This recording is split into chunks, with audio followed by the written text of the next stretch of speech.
So here we have a simple Angular component, right, that we are going to be using to retrieve the list of quizzes and render them right here in this component. So to do that, in the quizzes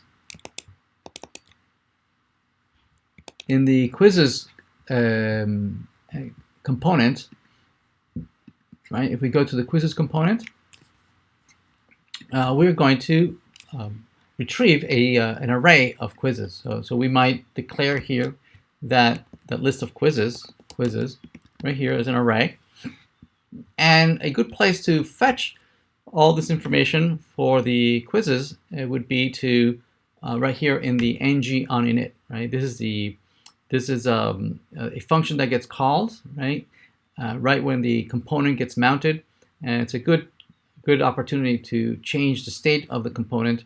Right? In particular, we're going to be fetching data for quizzes from our server. So the server is running, I believe, and we can retrieve it using a URL as follows. I believe it's running at 3000. I guess it's not running. Let's start the server. It's running. Okay, now it's running. Let's go back. There it is. So we have API/quizzes is returning those 3 quizzes that we have in that array. So we want to be able to do this programmatically from our component, right? So we could do that very easily from ng-init using the fetch command, right? We've been doing this for a while. So fetch, and we can specify the URL that we want to hit. So let's copy that and let's paste it in here. This is going to come back with a response, and then that response needs to be parsed as JSON. And then we would have the actual data containing all the quizzes.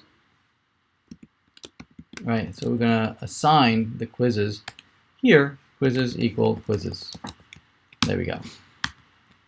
Okay, let's see what this is saying. Oh, it doesn't like double quotes. Right, so we'll use single quotes. There we go. All right. All right, so if we go back and to our component and look at the quizzes when it retrieves them from HTTP, we can see in the network. You can see in the network of the quizzes right there. See that? And they're coming back from the server, right? Once we have assigned them to the local array, we can perhaps iterate over them so we can render them. So let's go in the components. We could now iterate over them, saying this is a unordered list, and we'll use an li to render each one of the quizzes very easily. We can use ng4,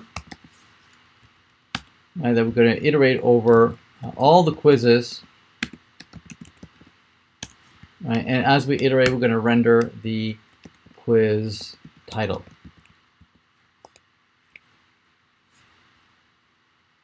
Okay, there's our quizzes. Okay. Obviously, we can paint this a little bit, make it look a little prettier. So this is list group, and this might be with the class of list group item.